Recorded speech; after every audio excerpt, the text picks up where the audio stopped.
I lost by 109 votes. Former Congressman Anthony Brindisi was defeated by Congresswoman Claudia Tenney in one of the tightest races in the country, and it came after a long legal battle over ballots. There were hundreds of legally registered voters who cast their ballot in my election, but through no fault of their own, never had their vote counted. And across New York in 2020, more than 13,000 people had their votes tossed out, according to the advocacy group Vote Early New York. Here's why it's happening. State law says that if you show up to the wrong polling place by mistake, a poll worker is supposed to point you to the right location. What often happens instead is poll workers, trying to be helpful, allow you to vote conditionally using what's known as an affidavit ballot. But then, unbeknownst to the voters, election officials automatically throw out improper votes. Most states, including Georgia, actually have a mechanism that allows some of those votes to still be counted.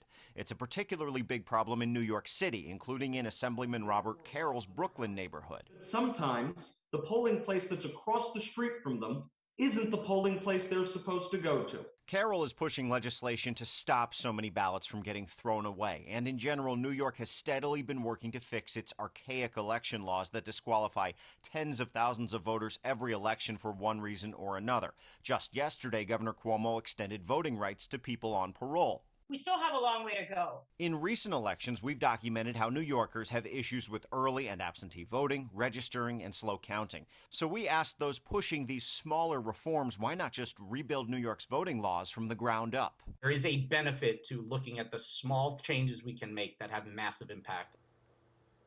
This legislation to make sure voters who accidentally show up to the wrong polling place don't get disenfranchised is poised to get a vote in the Assembly, but it's not yet on the floor in the Senate, so it's very unlikely it'll be implemented before the June primary. So if you accidentally end up at the wrong polling place, please do not let anyone convince you to fill out a ballot there. Ask for help getting to the right polling place. Information about that at pix11.com. Tansen and Corey.